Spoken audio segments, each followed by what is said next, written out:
Have you ever felt like a digital stalker? I mean, you're sitting there staring at your content marketing digital dashboard, waiting for lead number 4,829 to trip some metaphorical wire. Download a white paper, click a link, anything, just so we can measure content marketing and pounce on them with a discovery call and get that big plus in our checkbox.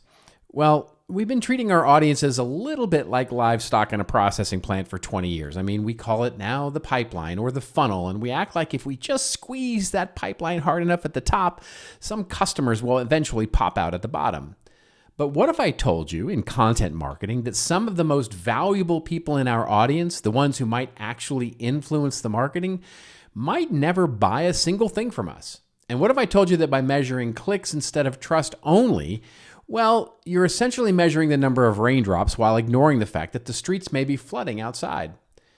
Today, we're going to padlock the doors on the attention factory for content marketing, and we're going to talk about the audience trust index and why content marketing might need a trellis, not a pipeline.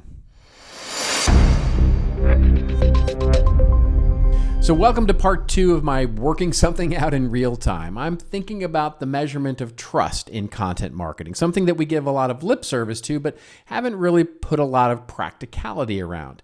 You see, I'm not suggesting that anything is a replacement here for measuring direct marketing efforts, leads and sales and revenue and all of the things that we need to measure direct marketing, but rather a new addition to our portfolio of content marketing measurement that might finally help us put a specific measurement purpose to B2B content efforts at the top of that journey. So last week I talked about closing up the attention factory. And why? Well, because attention is now subject to hyperinflation. Trust is a financial asset that we may now actually have the ability with new technology and a new approach to get a bit of measurement. Maybe the temperature is the right way to think about all of this.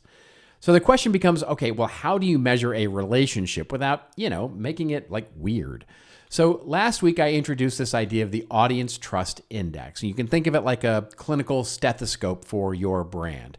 3 dimensions that don't tell you how many people walk past your store, but rather tell you if their heart is actually beating for your brand. But here's the thing, if we want to take the next step, well, we can't actually use the traditional metaphor of pipeline or funnels or even infinity loops to create a structure. We need something a little different. We need a lattice work. So, okay, why a lattice work? Well, for decades, B2B content marketing, we've used what we've got, right? And drawing the distinction here, we've become obsessed with this idea of the buyer's journey, and we think of it as a straight line in content marketing. But let's be honest.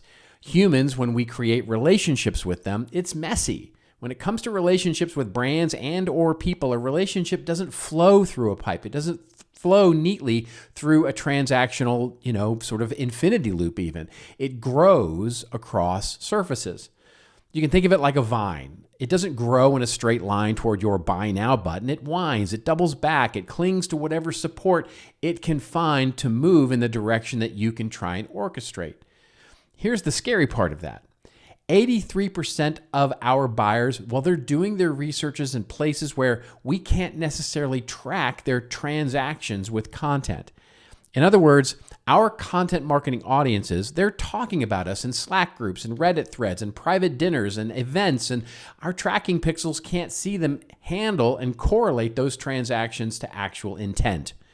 So if our only metric is success, is did they fill out the form? Did they download the thing? Did they actually call us? Well, we're ignoring the 83% of the forest where the actual growth of trust in our particular product might be happening. So our job then isn't to process these people, it's to provide a strengthened lattice work, the support structure that makes sure that these relationships are trying to grow toward us instead of away from us. Now, to be clear, I'm not saying stop measuring leads, stop measuring transactions, stop measuring visits to your website, email subscriptions, all of that. I'm not crazy. That direct marketing measurement is important, and we've gotten pretty good at that with the tools that we have. But the lattice work here might be a layer above that transaction. I think maybe it can measure proximity to trust. And so in doing that, we can look at 2 axes. The first across the sort of lattice work here is what we might call the relational axis, right? Vertical. This is how deep our relationship goes. We've got 4 levels that we might look at here. 1, simple alignment, the sort of vibe check, if you will. Are we even talking about the same problems that our audience has? 2 might be empathy, the connection check. Do our audiences feel like we actually get them? Like, do we get their late night anxieties? Then the third level might be trust, that safety check, right?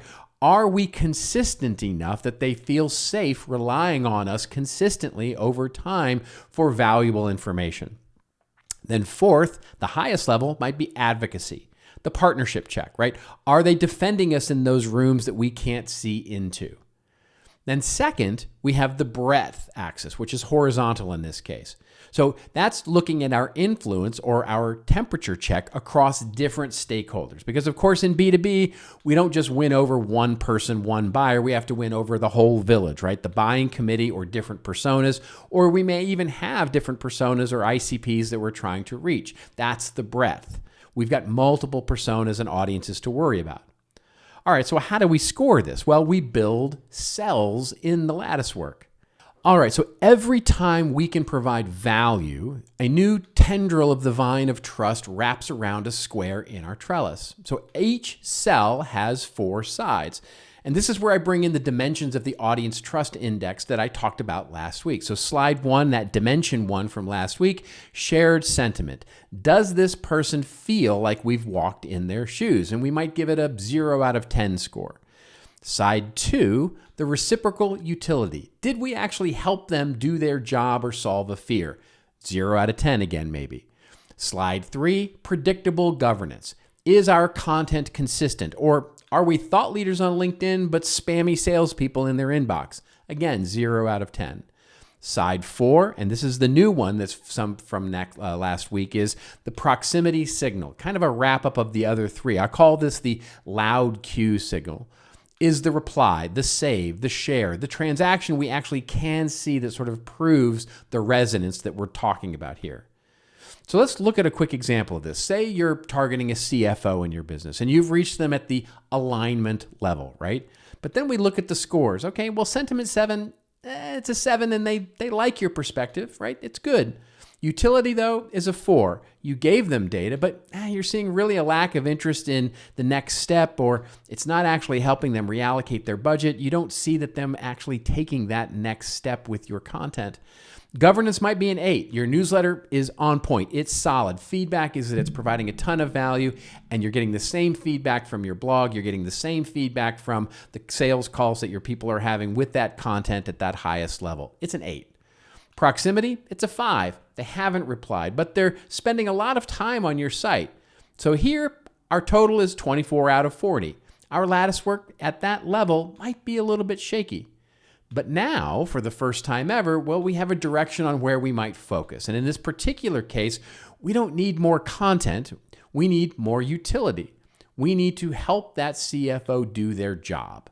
And that's the key. This measurement framework isn't proof of life or proof of ROI of any one piece of content or even one channel. It's a temperature check against the relationships we're trying to build with our content. It provides for a better climate that allows demand to start to develop. And that's where our other marketing and sales come to play, right? Now, the tendency here is to do that, right? To measure our experiences, the website, the email newsletter, et cetera, separately. And we have to resist that urge because this isn't measuring proof that the website is better than email, et cetera. We've got other metrics for that. It may expose that those things are better, but it's not meant to measure that. It measures the temperature of the relationship with the various personas in our brand at any one snapshot in time. In other words, in business, we don't have a LinkedIn relationship and an email relationship with our partner. We have or don't have one relationship. And if you're great at dinner but a jerk over text, your relationship isn't mixed, it's failing. And you might see that in the dimension of governance and consistency that it's failing in that particular way. We need to improve it. That's the insight it's supposed to provide. I think content marketing value can move to systems where we track that connection, not the transaction. I'm talking about the CFO who never signs up for your newsletter, but defends your brand on Reddit and ultimately evangelizes you to the point of referring you to one of their colleagues. If the only thing we're doing is counting how many email addresses we get, we are almost certainly missing that our content may be winning in those rooms we're not watching. The goal here is a relational renaissance, moving away from attention metrics only, like how many people saw this blog, toward more of a diagnostic tool that tells us, hey, is the general audience market thawing or is it freezing? Okay, but you're wondering now, okay, great, that's fine, but what tools do I do this? There's no trust button in the Google Analytics. There's no measurement of the mean score of comments on Reddit and HubSpot, and you are correct.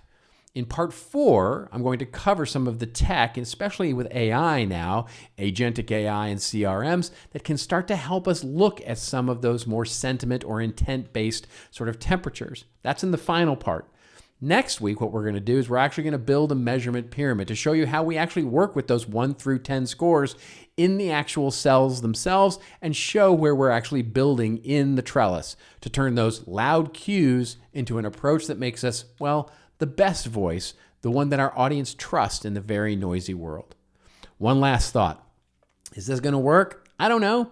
It's a learning piece for me as well. I'm working all this out in real time as I go through applying, learning, looking at the new technology and trying to apply this in real time.